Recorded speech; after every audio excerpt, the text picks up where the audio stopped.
Home of the prodigal son, young Chad Townsend. And Chad Townsend plays on, plays to the whistle, kicks away for Valentine home. Townsend, brilliant. All right, what's going on, everyone? Welcome back to another episode of the Chad Townsend Show. If you're new here, please make sure you do subscribe. It is greatly appreciated. If you're listening on the audio platforms, give us a rate and review.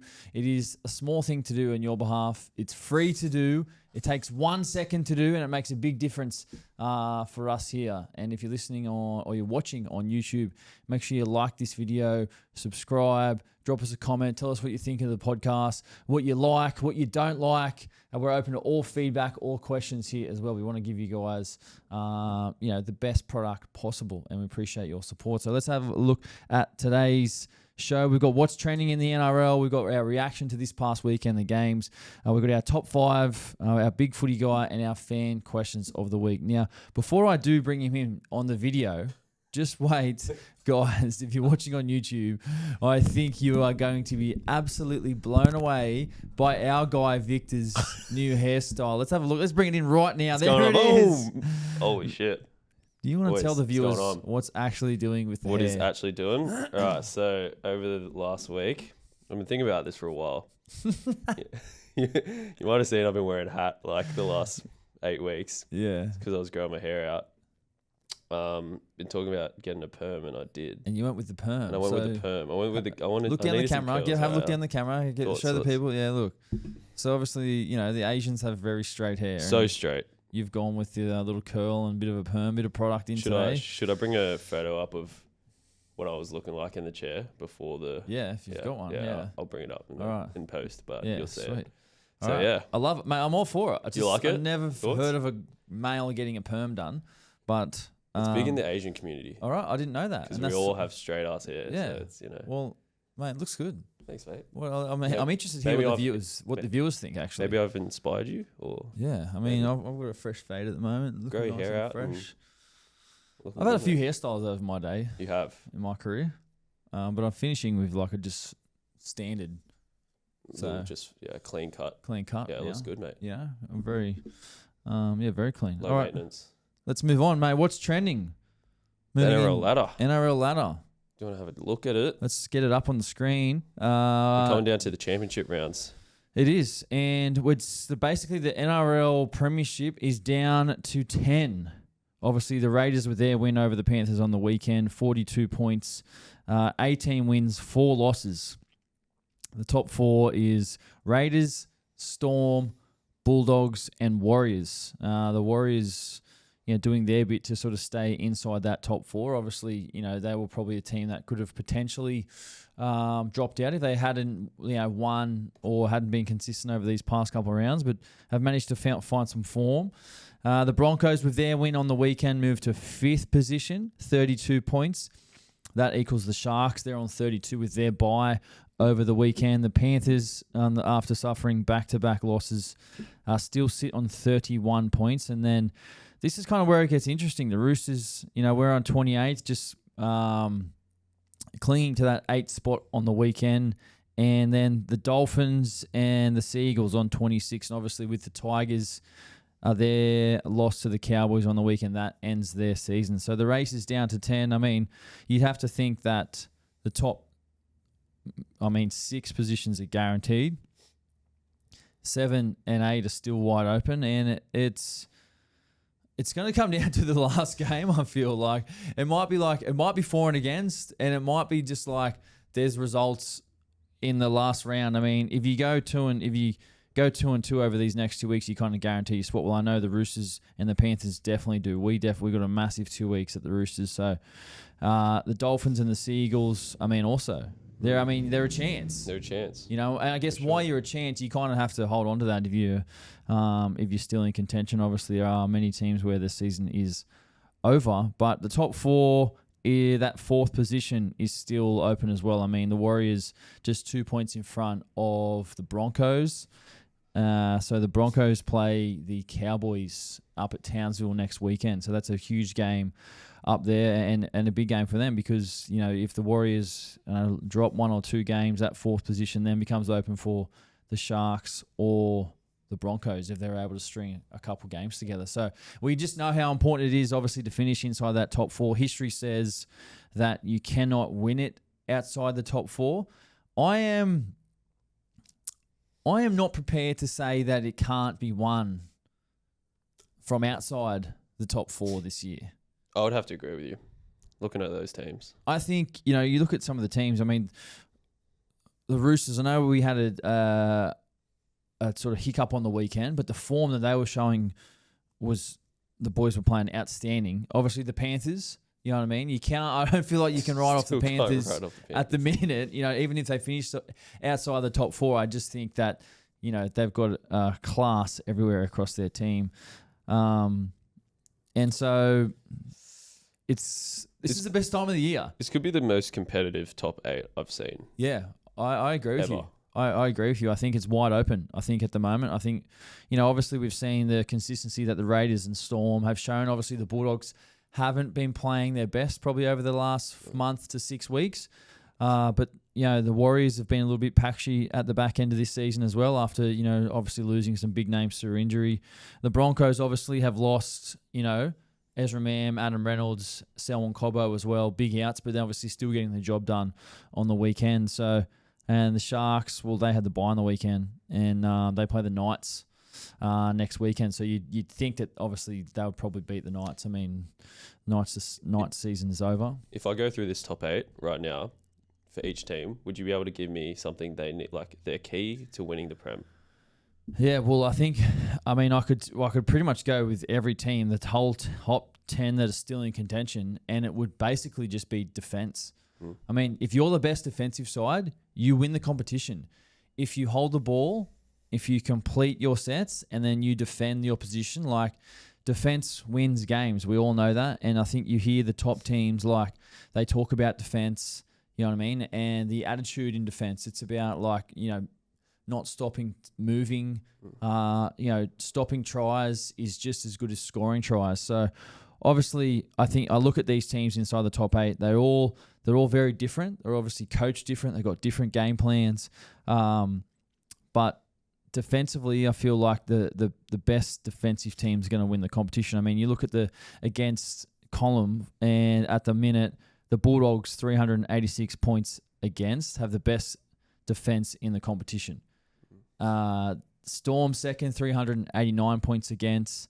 So they're the 2 best defensive teams at the moment. You've got the Raiders the Panthers in 3rd, and then the Raiders in 4th. So defense wins games. Yep. That's what I would say. I mean, it's going to be a big end of the season. Big end of the season. The stat that sticks out to me is Raiders have only lost 1 game at home. Yeah, that's crazy. So that if they get that home final, that's a big win for them. That is just absolutely crazy. Raiders have been great this season. And obviously their game on the weekend, which we'll get into soon, was wild. Mate, let's move into what's next for what's trending. What do we got? The Tigers receive $100 million of government funding to stay at Campbelltown and Leichhardt. What are your thoughts about this? Yeah, I like it. I mean, it's always great when you can get funding for our NRL clubs. It's obviously good for fans. It's good for everyone involved. Obviously the team, but obviously we want to have facilities that are friendly for families and fans to come and watch the football. And I think, just watching the game at Leichhardt yesterday between the Cowboys, and obviously I saw some of the drone shots that were on Fox, and they were absolutely incredible. The city in the background, the sun setting, the hill is just absolutely packed. I mean, that's what football is about. I'm a big fan of the suburban grounds. I love the suburban feel, and I feel like if we can just upgrade those facilities a bit more to give back to the fans, you know what I mean, to make their experience more comfortable, then that's a win. And obviously, I know that if you asked any Tigers player or any NRL player, do they enjoy playing at Leichhardt? Well, if you're a Tigers player, you would love it. But if you're an opposition player, you would probably not like it because of the hostility you actually get. But in terms of actually playing there, I feel like it's an enjoyable experience to actually go and play there. And I know the Cowboys would have, after their win last night, would have been, yahooing after the game. Obviously, because it's a big game and, packed out crowd. So, yeah, look, I absolutely love it. I also think that I mean, I'm still waiting to hear, like, I think the Sharks need some funding for their stadium. Obviously, they've just got their development next door, which is kind of taking its time, but I don't understand the whole situation with regards to their stadium upgrade and facilities upgrade inside the stadium. So, like, obviously, you know, a grandstand, seats, toilets, amenities, all that sort of stuff. From what I understand, it's been around for a long time. Needs an upgrade. It's a big time upgrade. So yeah, look, I'm a fan of the suburban grounds. I think we need to keep that stuff tribal as much as we can. It's only going to benefit fans and the game. So I would like to see the Sharks, you know, get some funding and sort of, you know, fix that stuff up to where it is, you know, fit and proper for everyone to have a great experience at the footy. I think so too. All right, what have we got next? Up, 350th NRL games for DCE and Ben Hunt. They both win their games on the weekend. Thoughts on this? Yeah, huge. Obviously, a massive fan of DCE and Benny Hunt. Obviously, have played the game for such a long time, and 350 games in the NRL is incredible. It just goes to show your longevity, your durability, you know, and Benny Hunt signed on to play for next year, and DCE is all but sort of signed on to play next year as well. So it just goes to show, man, like, absolutely crazy. I know both of these guys are well liked amongst the, you know, the players. Have got great, reputations in the game, great relationships in the game. I've played against these two for basically my whole career, and a big fan of these guys, and obviously, you know, massive congrats to them on their 350th game on the weekend. How good. Show you this little clip from Des Hasler's press conference. Yeah. Here we go. Let's go. Des, can you explain to us the situation with Dave Fafita and his future? Well, Dave at the moment is making his way back, as you know, from ankle surgery. So he will come back from that and he'll go into rehab. He signed for next year. But have you given So he signed for 26. Have you given him permission to seek interest from other clubs? He signed for 26. Have you given him permission to seek interest He from signed other for clubs? 26. You're not answering the question, Des. I'm not going to answer it. It's an important issue at the club. You No, it's can't not. keep No, avoiding everything. I'm not going to answer. We don't discuss retention on this platform. Yeah, but that's just a cop-out. No, it's not. It is a cop-out. No, it's not. Mate, have a look at the crowd out there tonight. They're all No. Warriors fans. It's embarrassing. He signed for 26. Whoa. Journo's going off. He was feeling himself. Man. I mean, you don't really see too much of that in the post-game press conferences, do you? You know, like the back and forth, the Journo, you know, pressing. Look, I'm all for it. I feel like, you know, obviously, I mean, a bit of back and forth never hurt anyone, did it? You know what I mean? I feel like he has a right to sort of ask those questions, and Des, whether he wants to answer it or not, he can do what he wants to do. Obviously, you know, they just come off a loss. I mean, you look at Tino. I mean, yeah, like obviously he looks gutted. Body language is just absolutely devastating. You know how much effort that guy puts in, week out. And obviously talking about, you know, the situation with Dave Fafita, and, you know, obviously come under a lot of, I guess, scrutiny or whatever it is, because he's such a big name player. He hasn't really played much this year. When he's been fit, like, Des hasn't really picked him. You know what I mean? Obviously, he just re-signed last year as well to stay on with the Titans. Obviously, talk around whether he goes to Souths, and, you know, Bennett's interest in him. Look, I think a move away from the Gold Coast would be beneficial for him. And I think Wayne Bennett is a guy that could bring out the best in Dave Fafita. I mean, David Fafita is one of the most damaging ball runners in the competition on his day.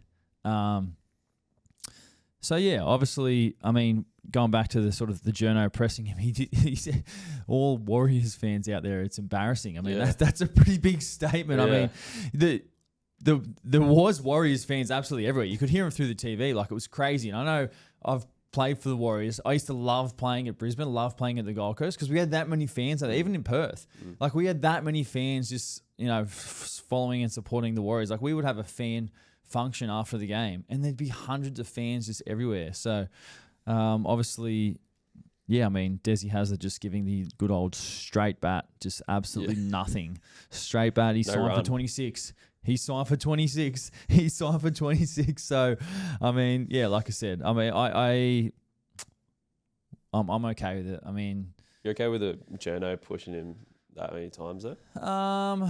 yeah, well, like I think it's It's a question that is obviously people want to know, and I feel like fans probably want to know. You know, fans probably want to know what's happening with Dave Fifita. He's one of the highest paid players at the club.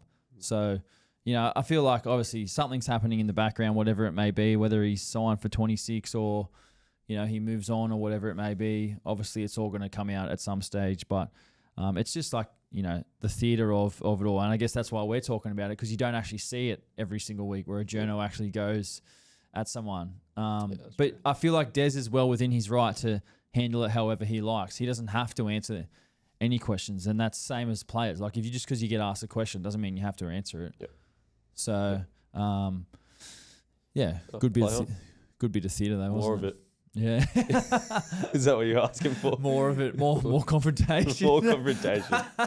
No, we're in Australia, mate. We don't really do that stuff. You know what I mean? Well, I feel like it all gets pushed under the rug at the end of the day. Yeah, like, I mean, it'll be left there, and you know what I mean? After today's news cycle, it'll be done. Get over it. You know, and that's, I mean, Des might not talk to that journalist ever again, ever. And he might not be welcome back to a Titans press conference ever. That stuff does happen, by the way. But, yeah, we'll see how it all plays out. All right, we move into the games. Let's go. South Dragons. South Dragons on Thursday night. Souths 40, Dragons 0. I don't know if anyone would have seen that that result coming. And obviously, I did the live stream Friday morning for anyone who is interested in the review of this game. And obviously, it was a huge statement win for South Sydney. The Rabbitohs delivered a shutout, which, I mean, who would have thought the Dragons wouldn't score a point? Obviously, it didn't rain in this game, but it was wet and the conditions were a bit slippery. But it just did not factor in for how the Rabbitohs played their game. I mean, they completed 39 of 41 sets for 95%. Absolutely incredible. And it was off the back of them just kicking the ball back constantly. It wasn't like they played boring football. They still moved the ball. But I don't know, this just goes to show, like, it doesn't matter where you are in the ladder, whether you're down the bottom half or in the middle or at the top. If you can control the ball in whatever conditions that you play in, and you're disciplined enough to kick the ball back to the opposition. And then, you know, Shane Flanagan said in his post-match press conference that he just felt like South Sydney was slowly suffocating them. And, you know, that put pressure on them. It obviously tired them. And the aim of the game is to have the ball, control possession. If you make more tackles than the opposition, then more often than not, like, you lose. So the aim is to make less tackles in the game, control more of the possession, and that basically all but ends, you know, the Dragons' mathematical chance in the competition. So obviously Alex Johnson scored another try. He's one step closer to the all-time record, which Ken Irvine currently holds. Souths have a bye this weekend, and then they play the Roosters in Allianz Stadium. He's 3 tries away, is he? He's 3 tries to beat it. Yeah. So 2 tries to equal, 3 to be the all-time record holder. I mean, it's crazy. I can't see him scoring 3 tries against the Roosters in the last round. I just can't see that happening. Yeah. But I mean, it's a when this record happens, because it's going to happen. I remember playing against Alex Johnson. Obviously, I would defend on the right side of the field, and he'd be on the left. And it'd be like, if you had a game where Alex Johnson didn't score a try against you, like you had a good, your edge had a good game. Like, that's just how lethal he is at scoring tries. You know what I mean? So, and for South, well, they played a bit of a different team on the weekend. You looked at their bench on the weekend. It was Cody Walker, Mamazoulis, Brendan Smith, and then they had a young forward. His name's just skipped my mind, but they went very, very small. So Brandon Smith was playing in the middle for a lot of the time. Obviously, you know, Ashton Ward, some of his touches were absolutely outstanding as well. Tom Fletcher, sorry. Yep. Tom Fletcher came on. He scored a try late as well, a great try. But Ashton Ward, I mean, you got to give props to Ashton Ward. This kid, he's tiny. I mean, he looks so small, but geez, he plays with a big heart. He's got some great ball playing as well. He's got a nice little dummy. He's zippy. So I really like the way that he's just attacking games at the moment, getting some opportunity. Obviously Humphries as well, you know, with a great left boot. He started the game at halfback. It looked like then he moved to lock forward. Obviously the guy is built like a bloody bodybuilder. You've been a big fan of Humphries' physique. Well, mate, it's incredible. I mean, how does a halfback look like that? Halfbacks don't usually lift that much weights. I mean, is this guy going to finish? Is he a halfback or is he something else? Like a lock forward or something. I don't know, but he's got a nice kicking game on him, and obviously he's got the blonde hair and the locks and everything to go with it. But I'm a fan of his game. I like what he does, and I feel like he's only going to get better. You know, obviously South still miss Latrell Mitchell on the weekend, so yeah, I mean, obviously no Jack Whiten as well, and then for the Dragons, obviously a disappointing game for them. Still got a lot of young players in the game at the moment. Helen Gar, who was the only forward who ran for over 100 metres. He's in his second or third NRL game, the young 19-year-old. So, look, I've said that I like the Dragons in the future. I feel like they've blooded a heap of young players. They've also got a stack of injuries with some of their young forwards, but I feel like next year, and as these youngsters get 50 games under their belt, the next 2 years, I feel like they can slowly move on the way up. Yep. All right, let's move into the next game. Raiders 20, Panthers 16. Well, man, this game was one of the games of the year, of everything.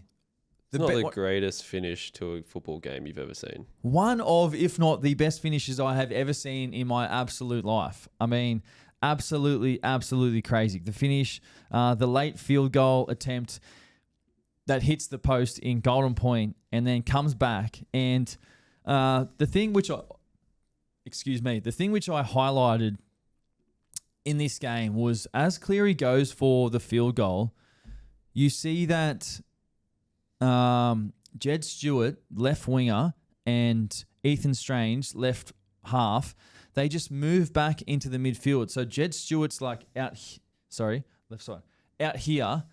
As the field goal goes up, he comes in just in case it hits the post, and then it hits the post, and Jed Stewart is just right there. So Jed Stewart, I said this, he does it just in case. Same with Ethan Strange. Ethan Strange just jogs back, gets back on side in position. So, I mean, watch the finish again. Just watch the clip, roll the clip, because it. Great pass, and look at them both, just back there, just in case, hits the post. Jed Stewart's there. I mean, passes to Strange. We know what happens next because. Let's watch it again.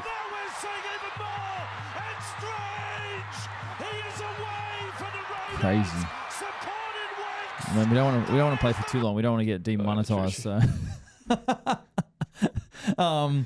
absolutely crazy, man. And I saw a quote actually from Jed Stewart. He was asked about that play, and he said during the week that they were actually just doing their training, and a field goal hit the post in training, and he moved back into that position. So I was like, man, how good is that? Just to hear that. This is a young kid. I feel Jed Stewart. He needs his flowers in this position. I feel like Jed Stewart's come in, obviously the son of Ricky Stewart, and you understand how hard it'd be, or it has been for Ricky Stewart with his son to obviously put him in the NRL. But I feel like Jed Stewart has gotten better every single game that he's played, and now he's making plays like that. His yardage carries have been great. I feel like his defensive decisions and reads have been excellent as well. So, man, this is a kid who, is obviously Ricky Stewart's son, and obviously that is, playing on everyone's, mouth with regards to where he is. But I feel like he's just doing a job at the moment. I think he's done so well to cover for Tamale, who was killing it. Tamale's a gun too. And yeah, there was a lot of pressure on him, and I think he's stood up to it, to be honest. I couldn't agree more with you. I think he's been excellent. Obviously, there was a lot more takeaways from this game. The Raiders are closing in on the minor premiership. Xavier Savage injured his shoulder. It seems to be an AC joint injury. Not sure on the severity of that, but it looks like he might be out for 1 or 2 weeks. So it looks like Tamale could come back into the team. Jed Stewart may retain his position, obviously, with Savage out. Hudson Young ran for 201 metres. He was probably the best player on the field with the way he played. Obviously, that's huge for an edge back row to run for over 200 metres. And obviously, the Panthers, lose in a devastating fashion again. Second week in a row, they lose a heartbreaking game. But they did miss, the Panthers. I saw this stat out of the game as well. The Panthers missed 46 tackles, which is quite high for them. And then I just noticed that, this same thing happened last week. Dylan Edwards had 3 errors from the 56th minute to the 80th minute, and he did the same thing at the back end of last week. So we don't really see that, from Dylan Edwards very much. But obviously, those errors late in the game can be costly with regards to giving the opposition, field position and possession to attack the try line. And obviously, we saw that play that the Raiders ran where Ethan Strange scored, which is one of my favourite plays, where they sort of go hold the ball up and then the guy comes through the inside, and then it was Blaze Talangi, which was, up ahead of the line, which sort of opened that lane for him to run through. So that's something they would have practiced all week at training. I feel that play probably on Blaze Talangi. But a crazy finish, and Raiders, man, they're currently first. It looks like minor premiership loading. Obviously, it's not locked in. It's not locked. It's not locked in. The Raiders play the Tigers next week. Yep. So a big game for them. And are you prepared to say the Panthers can't make top 4? No, I'm not prepared to say that.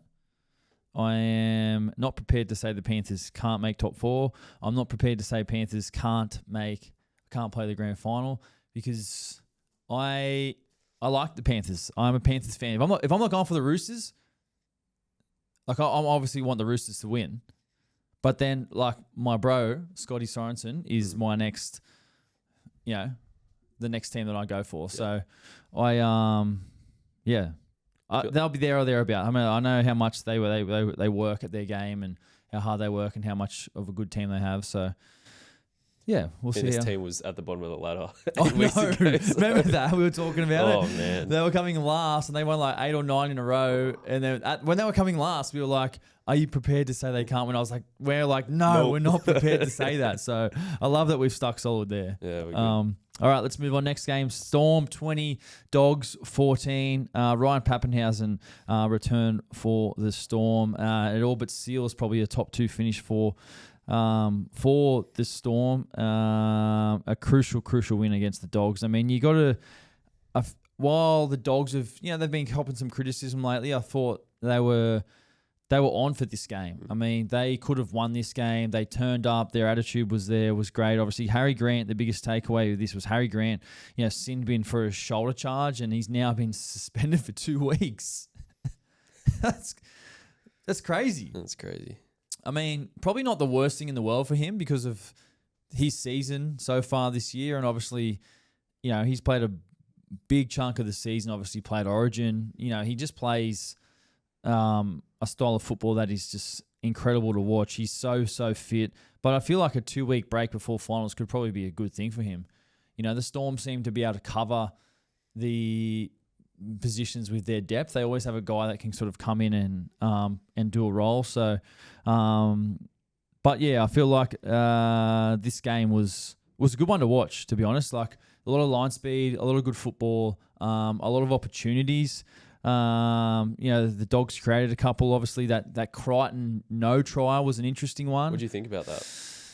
Yeah, I mean, the call was like that he didn't re-grip, but to me, like, the ball hit his hand, and then he pushes it. And then he pushes it down. I agree with you on that one. So I was like, I felt like if that went try, like I would be okay with that. I was fine with it being a try as well.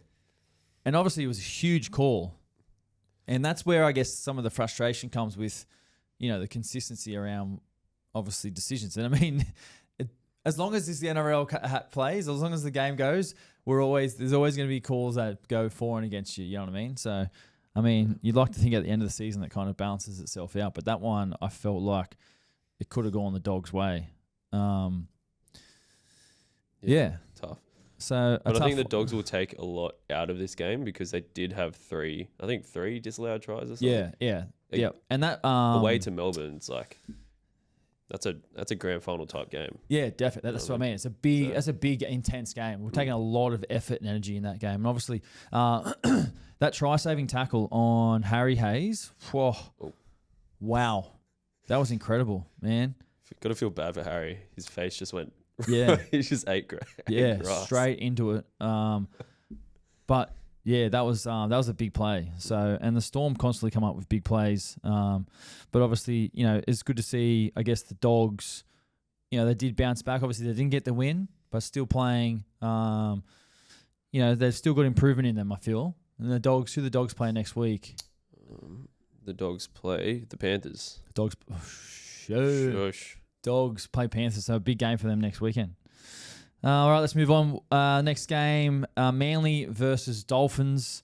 Dolphins seem to be on like a slippery slope at the moment, just conceding thousands of points. 58-30. Obviously, the big takeaways from this game, we mentioned it at the top, DCE 350th NRL game. Congratulations to him. And they say 1 week is a long time in rugby league. I mean, you look at the game from Manly last week where they lost to the Tigers, and then now they're at home against the Dolphins. And it just goes to show, and DCE said it in his post-game press conference, that every game is different, and obviously every game gives you an opportunity. You know what I mean? So just because something happens last week doesn't mean it's going to happen this week. That's the best thing about footy is, you can turn up with the right attitude and learn from your mistakes and learn what you did previously and then come out and bounce back and get a win. And that's what they did on the weekend. They scored 58 points. Their attack was just flourishing. Turbo was on fire, just running riots. That's the best I've seen Turbo play for a while, to be honest, I thought. For sure. Just swinging from edge to edge. His passing game was excellent. It just seemed like whenever they would come down to their left, like some of his passes to the left winger were incredible. And that's just what we've come to see and know. Lehigh Hopewadi about Turbo and his ability to not only create for himself but create for others as well. Mention the Dolphins in regards to their defense at the moment. I mean, we know this Dolphins team can attack well, but their defense, and I feel like it's probably been since the injury to Herbie Farnworth where they've kind of unraveled a little bit over the past couple of weeks, especially on their edges as well. I feel like they're not defending as well as they were earlier in the season, but with some of the results going their way this weekend, both these teams are still in there. Still in a chance, 2 points behind the Roosters in 8th position. So, I mean, they have to win both their games to be any chance. Yep. Next weekend, Manly play. Let's have a quick look. Manly play the Dragons. And the Dolphins play the Titans. And the Dolphins. So, winnable games for them. Yep. What do you think about the move of Trey Fuller to fullback and Hammer to centres? I like it. I think Trey offers what he offers. He's a great runner of the ball. He's just got no fear. He attacks everything. But I also like Hammer. He's just one of the most dangerous players in the competition. So I probably get the balance of putting them in those positions at the moment because of the team and what the team needs. But Hammer is a better fullback, but if he's playing in the centres, he needs to get the ball more in his hands. Whether he goes looking for it or whether he swaps or whatever it is, I just feel like you can't just leave him out on that left side of the field. When the game's on the line, I want the ball in Katoa, Nikorima, and Hammer's hands. Their combination in and around the ruck and everything is, you can see they work hard on it. You can clearly see they put time and effort into their combination and they need to touch the ball more. And I feel like Hammer just, if he is playing in the centres, I'm okay with it, but he just needs to go searching for more ball or get more ball in his hands. That's what I feel. Yep. Agreed.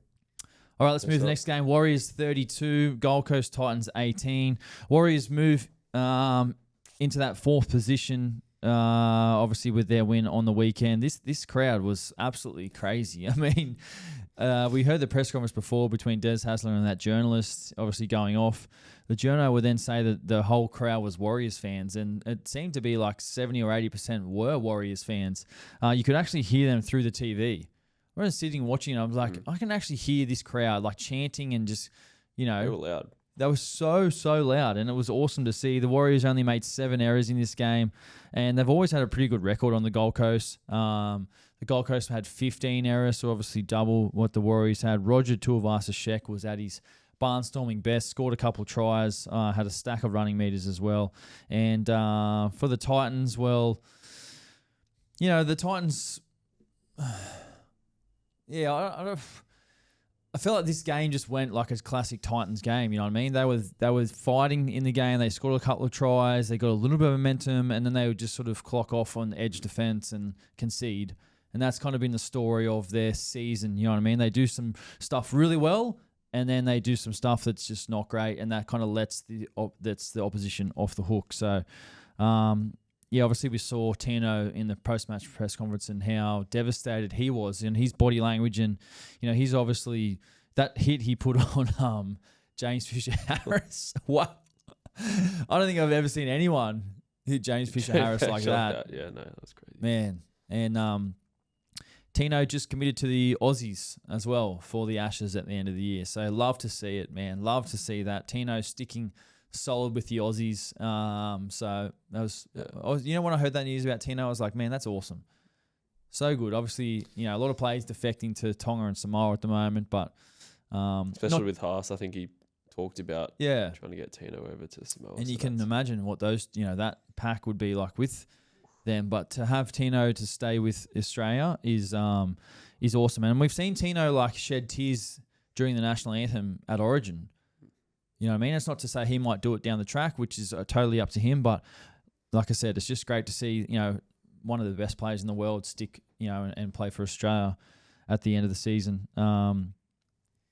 But yeah, obviously a lot happening with the Titans at the moment. A lot of stuff a lot of stuff in the air with players and coaching and whatever it may be. But yeah, Warriors get the win, and we move on to the next game, which was Parramatta versus the Roosters. Parramatta 30-10. Obviously, extremely disappointing game for the boys on the weekend.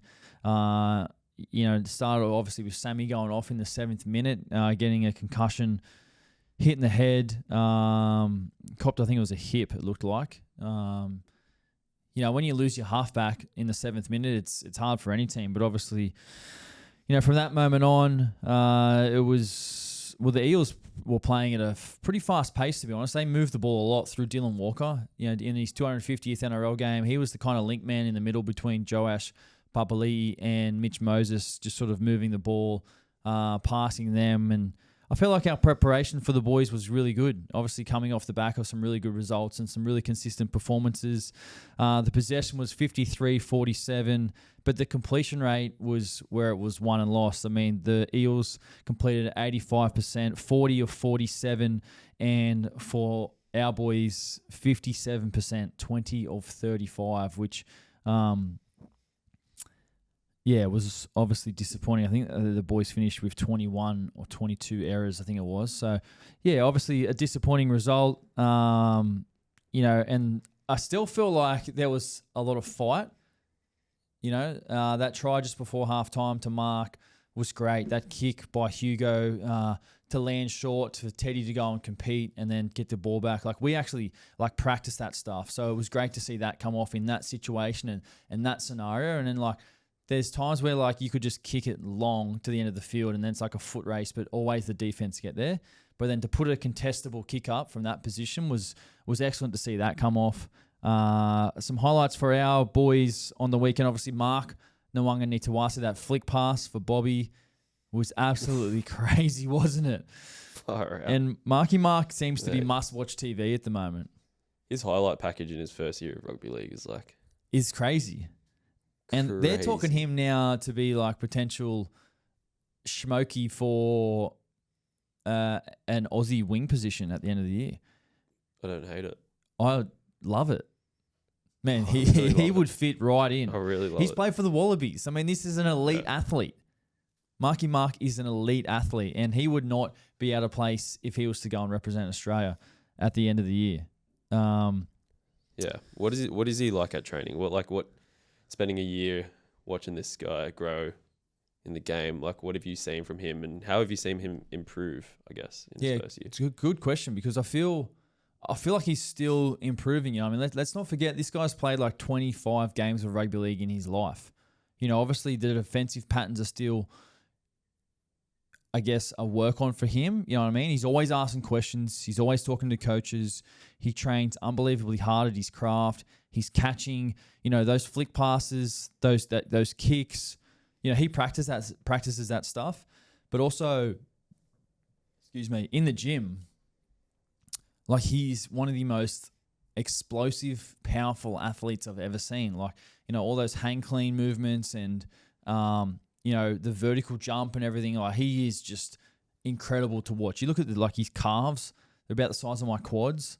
Like, but also, I guess as a guy, absolutely great guy. He's always happy. He's always in a good mood.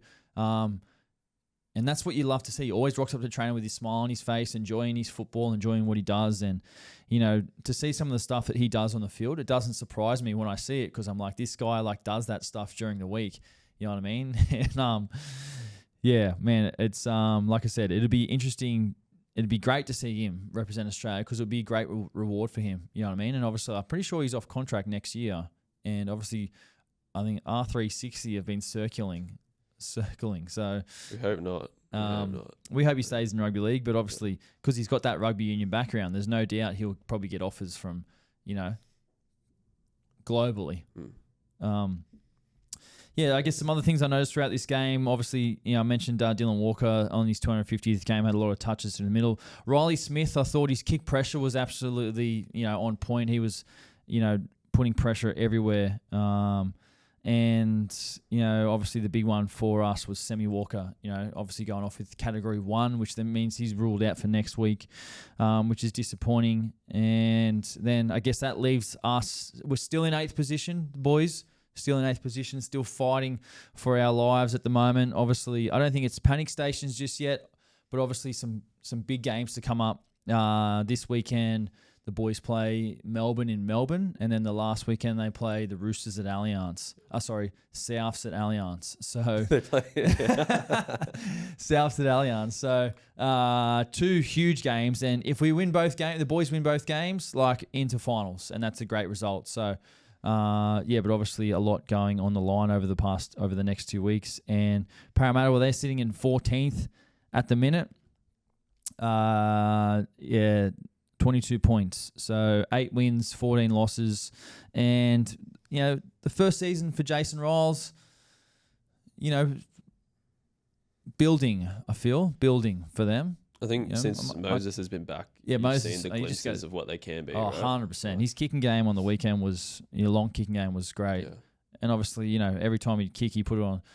He was kicking out to Lomax, and you just understand what a threat Zach Lomax is, you know what I mean? And that aerial threat has been very evident in the NRL, I feel, this year. You look at Toops, Xavier Coates, Lomax. You can do all the prep and all the escorting you want, but it's still unbelievably hard to sort of just try and stop those guys. So, Eels building, and interesting to see how they, how it all goes for them next year once all these guys are together. Sure. Let's move on to the Sunday games. Newcastle Knights and the Broncos game. Broncos 46-12 put on a clinic up there in the Hunter Valley. Obviously spoke about Ben Hunt's 350th NRL game. The Broncos move up to 5th, getting a job done. This Knights team, the Knights are in 16th position at the moment, and it looks like they may finish there. So obviously, been hampered by injury. Obviously, got a lot of young guys playing in at the moment for them. Interesting to note as well, this game was sold out. Sold out in Newcastle, and they're coming 16th with 6 wins on the year and 16 losses. That is huge, man. You love to see it. Oh my goodness. Newcastle Knights fans, give yourselves a pat on the back. Talk about loyal supporters. Yeah. Well done. Man, that is what you love to see. If only every NRL club had a supporter base like that, who are just loyal, humble, rock up to games, win, lose or draw, rock up to games, rain, hail or shine, and they're coming 16th and we just go, it doesn't matter, we just go to the footy. Support the boys. Yeah. Oh, man, you love to see it. And I think that's the sort of stuff that just means, if Newcastle Knights have success. I mean, we saw a couple of years ago where they beat the Raiders in the finals and the Dom Young was running down the sideline. And I know Knights fans love that picture of him running and the crowd in the background. If you were to, have success and win a couple of finals games, that'd be huge for Newcastle. Yep. For this supporter base who just rock up when they're coming 16th. Like to them for that, what's it going to be like if they actually have success? Yep. You know what I mean? Because when you have success, like you look at some of the Dogs fans at the start of the year, they were all turning up to the games. You know, having parades in the streets, and it's like round 4, and they've won 4 games in a row. They've gone quiet now. Though. Yeah. Well, they are a little bit quiet now. You know what I mean? But that's okay. Quieter. But yeah, gosh. Yeah, I mean, and it sort of came down to the Knights. You know, when they made that line break and then passed back to Jake Arthur, and he couldn't reel that in. If he scores that try, it's like 20-18, and it's game on. But then they couldn't execute that try, and then from that moment on, it was just like the Broncos just went to another gear. I thought Reece Walsh looked dangerous every time he touched the ball. Obviously, spoke about him last week, and I feel like he's playing his best football at the minute. You know, because obviously Adam Reynolds isn't playing, and he's having a lot more touches, more kicks, more everything, more of a role, which I think he enjoys, which is something I feel like they'll potentially see once Adam Reynolds, finishes up playing. So, yeah, obviously a good result for the Broncos. They get the job done, obviously still without Adam Reynolds, Ezra Mam, Selwyn Cobbo, which we mentioned. Knights are done. What do you need from them next year? Need Ponga to be fit all year. I need Dylan Brown to just come in and dominate and say, this is my team, I'm going to run the ship. And I look forward to seeing how that combination works, because I feel like these two guys, obviously need to get on the same page quickly. And Dylan Brown's going to play for New Zealand at the end of the year. So that means he's going to start probably a little bit later in the preseason. So whether that's before Christmas or after Christmas, it still leaves less time for them to sort of get on the same page. So I feel like they're the connection, the two important factors for this team. And it's like they need to get to know each other, not only at training and on the field and their connection, but also like away from the field. Like your connection away from the field and hanging out and, going for coffee or going for lunch or going to play golf or going for a swim or whatever it is together. Like that stuff is just as important as your training on the field. So the most connected teams are the best teams. So I'm interested, I'm a big fan of Dylan Brown, and I'm looking forward to see him get that fresh start next year. And I think he can add a lot to the Knights. And obviously, the Knights feel that he can obviously add a lot to as well with, the contract they've given him. So when you think about that left side attack, I think it will be Brown, Ponga, Dylan Lucas, Bradman Best, and Marzu. Yeah. Oof. Which is great. You know what I mean? Dylan Lucas dangerous. Obviously out with injury at the moment, but, I like that. That's hard to handle. You know what I mean? Bradman Best, Dylan Lucas, Then you got Ponga as well swinging around there. Yeah. So, I look forward to seeing, obviously Dylan and the role he actually plays, because he plays it like he's a 5'8", but I think he'll wear the 7 next year, and how that him controlling games is going to be an interesting one for me to watch. Does he have the discipline to control games with kicking, with possession? Obviously he's got that bit of X factor and footwork and running game and everything. So something I think he'll probably take note of for next year. Let's move on to the last game of the weekend. Tigers and Cowboys. Cowboys edging this one out 34-28. Jeez. Scott Drinkwater, come off the man, come of the hour. Wow. What a game, the drink. But for the Tigers, I feel like they let this one slip on their old boys' day. 20 years since that famous 2005 grand final win. They've got a great record against the Cows at Leichhardt. The Cows have only won 2 games at Leichhardt in their history. That makes it now 3. Obviously, this game was made harder for them with the injury to Adam Dewey, who copped a hip to the face. May have a potential facial fracture, I'm pretty sure. So, obviously, that was disappointing with him, and he's been in such great form for the Tigers. But that, some big takeaways out of this game. That try under the post for Jareem Buller, obviously, with the flick pass, it was that is just what you love to see for the Tigers on that day. Obviously, the 20-year anniversary as well. Commentary on that guy as well. Oh, no, obviously they're loving it as well. That was all time. But, yeah, basically this game got to, a position where the Tigers had scored a couple of tries, and the scoreline got to 28-6. And the last couple of tries, like the Jerome Luai try under the post, and then the Brent Naden one under the post as well, off that kick that kind of landed short and then had that horrible bounce. You see it bounce over Drinky's head, and Drinky's like, oh my God, like what's going on? And then from that minute, it was like the 5-minute period was like all Drinky, basically. The Cows started where they went to that right side of the field to Tom Dearden. Tom hit Pillar, and then Pillar passed over the top to Semi. Semi scores in that right corner. So then Drinky needs to kick this goal to sort of keep them in within a couple of converted tries. Drinky kicks the goal from the left sideline, and you're thinking, well, it's right sideline. Drinky's left foot. He curves it in, much like Jonathan Thurston used to do, curves it in left to right. So now it's 28-22.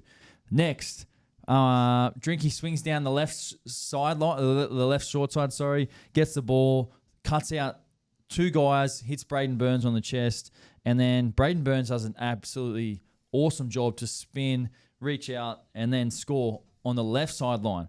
Now Drinky has a chance to even the scores. 28-26 kick to come. The ball's lined up at the post, and I'm thinking, this is a tough kick for Drink. Obviously, the left foot, swinging it in from the left sideline to curve it left to right. But I feel like he wanted to kick this one a lot straighter, which you could see. If he kicked straight all the way through it, which he did. Great kick from the sideline. Drinky involved again. So now he's kicked 2 goals from the sideline, and he's had 1 line break assist and 1 try assist in the last 2 minutes.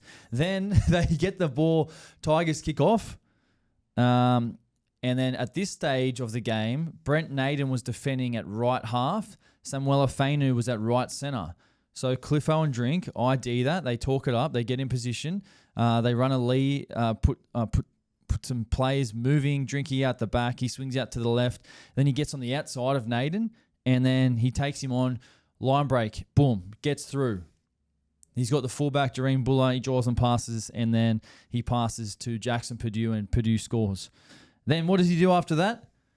He kicks the goal again from the sideline, and he kicks through the ball, kicks it absolutely straight.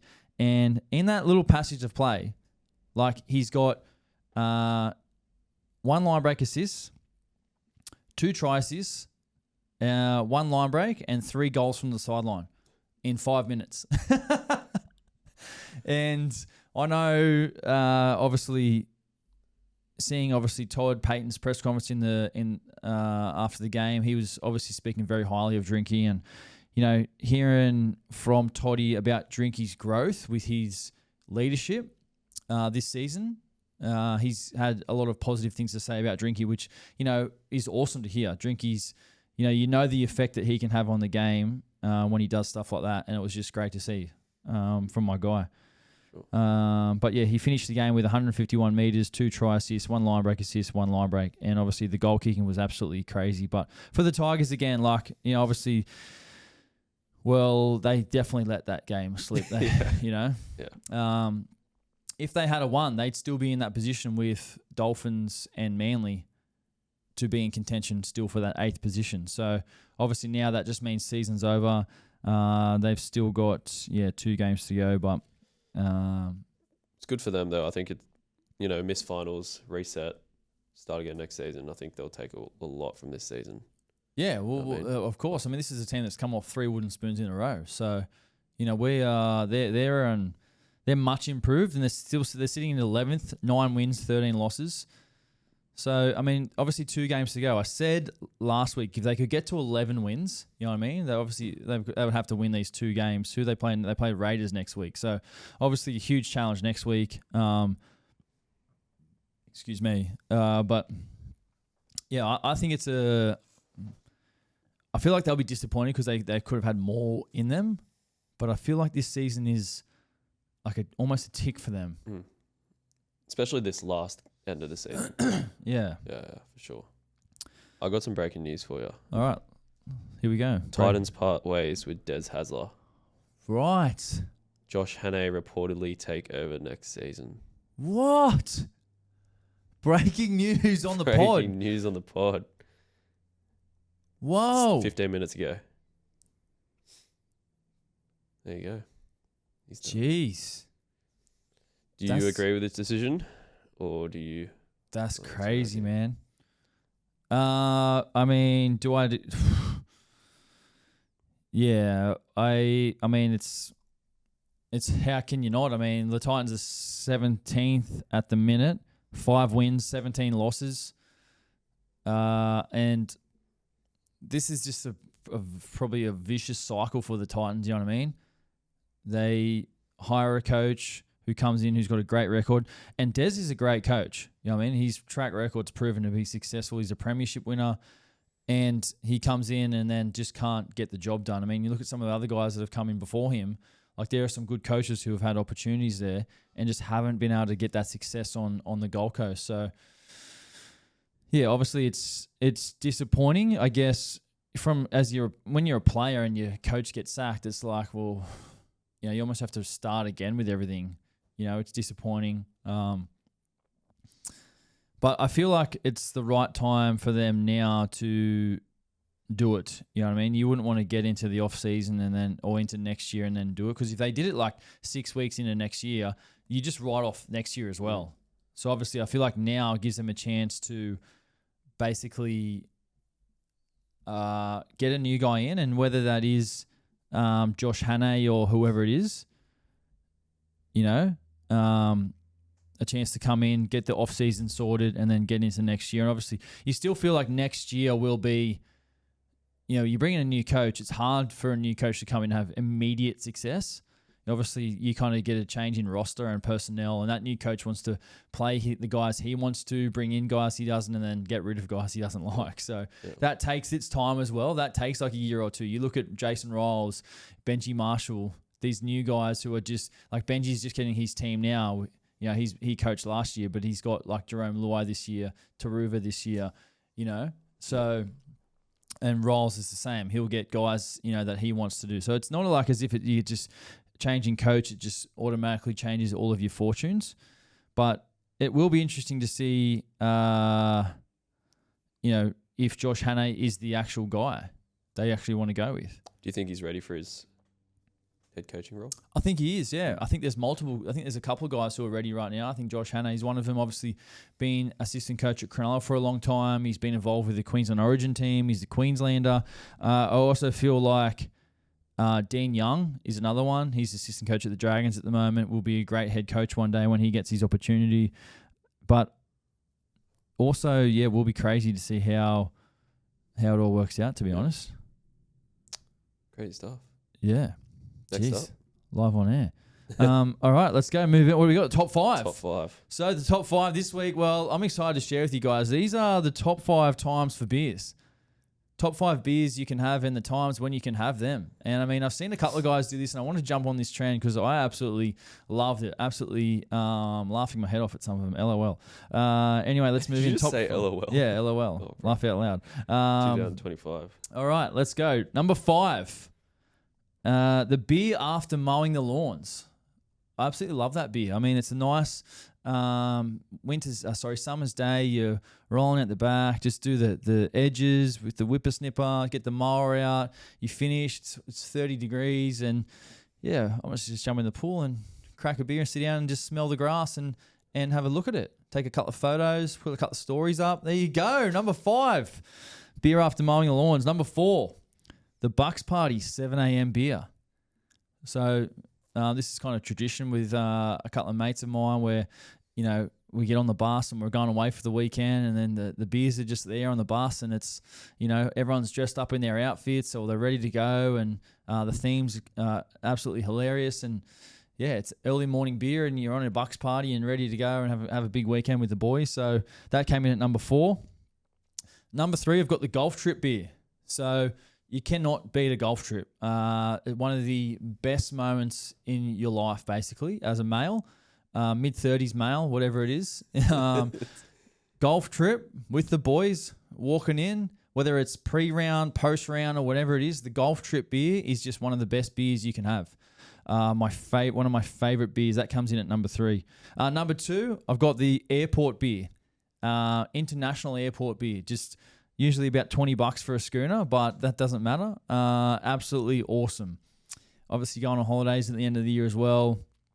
Get to the airport, schooner, just about to fly away overseas for a relaxing holiday, and that beer and just chilling, no worries in the world. So that came in at number 2.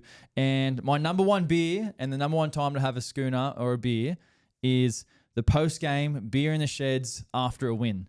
And I was speaking to some of the boys the other day about this. It is the best feeling in the world when you can get a win in the NRL, and then you sit down and you just talk about the game, you laugh and carry on, and you have a few beers in the sheds together because you've worked so hard all week. And that is my favourite beer. How good does that first sip taste after a win, eh? Beautiful. It almost goes down like water. Almost it's like you just feel you like to drink the whole can in like 3 sips. Yeah. Because like you're so dehydrated from playing, and you just want to get something in, you know what I mean? And then a lot of the time, if you're singing the song, it's like there's beers on people's heads and people sculling beers and whatever, and having a bit of fun. Music's playing as well.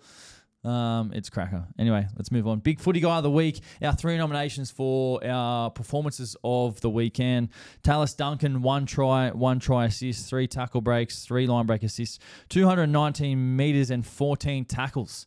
Tallis Duncan doing a job in the centres for South Sydney at the moment. Ethan Strange, 1 try assists, 8 tackle breaks, 2 line breaks, 176 metres. Obviously, that try that he scored to sort of get the Panthers back into the game, and then that try assist he set up for KO Weeks in Golden Point. Absolutely insane. This kid is just killing it at the moment. And lastly, we've got Tom Trbojevic, the veteran, 2 tries, 3 try assists, 5 offloads, 2 line breaks, 4 line break assists, and 204 metres. Turbo back doing turbo things and back at his best. Will be needs to be huge if Manly are to win the next 2 games and make a push for that final position in the top 8. Victor, let's have a look at fan questions. Got a couple fan questions. Who would be your marquee signing for the Bears? My marquee signing for the Bears would be Tino. I'd go Tino. And I would go Munster. Money. Tino and Munster, I'd bring in 2 big dogs. Yep. If you get Tino and Munster, then you're going to get other guys to come in. For sure. You need a big fish that's going to be like, geez, he's going there. I'm going there too. Yep. Moving the needle. Yep. All right. What's your favourite Indigenous jersey you've ever worn? Favorite one I ever wore, I'd have to say I wore a really cool one with the Warriors actually, and it was like moldy Indigenous and like tribal, all the tribal sort of artwork, and I loved it. So I'd have to go with one of the moldy jerseys I wore with the Warriors. Love it. Mr. Dave on YouTube asks, can you interview each Shark squad member from the championship squad? Well, was it Mr. Dave? Mr. Dave. We are planning on doing that actually next year, the 10-year reunion. So we're going to interview every player from the starting lineup in the grand final. That's the goal next year. Obviously moving out of playing next year, obviously retired. So we're going to be bringing you guys a lot more content, and one of those series is obviously interviewing every player from the team, talk about the whole season, the grand final, and obviously 10 years on, we'll have our reunion next year as well. So it'll be a feature for the YouTube channel next year. I've got a few things working in the moment, a few balls up in the air with things that are happening. Obviously, would like to, get our studio a bit better and a bit bigger as well. So keeping an eye on that. But yeah, that's definitely one thing that you need to keep an eye out for next year. I mean, if there's any suggestions on content. Of course. Like if you've got any comments or anything you'd like to see, obviously feedback or anything, I'd love to hear it. Let us know on YouTube in the comments, because we, obviously I'm probably like 9 months into this, doing it on a weekly basis, you know what I mean? So, want to keep improving and giving you guys what you want to see. Last question. Should young cup players with a blocked NRL pathway go to the Super League, or should they stay in Australia? Geez, I feel like that's very circumstantial to your own personal position. Look, I'm a fan of going to the Super League and playing. You can still go to the Super League, earn great money, have a great career. So, but also, I mean, obviously the NRL is probably on a bigger pedestal, you know what I mean? A tougher competition. So I feel like if your path is blocked, then you need to ask questions. Is there a path for you at your certain club, or do you need to go elsewhere? You know what I mean? So obviously you want to be told what your outlook is like, and the best thing you can do is go and ask those questions to, the hierarchy, and see what they're sort of saying, what their plans are for you. And, if you sort of see a pathway there, then I feel like it's worth staying and pursuing. But if not, like a genuine pathway is going overseas. You know what I mean? I think at the end of the day, you still have to work hard for what you want to get, and you have to play well. But yeah, there's no harm in sort of changing clubs or going to Super League just to try and, get a better crack. Sure.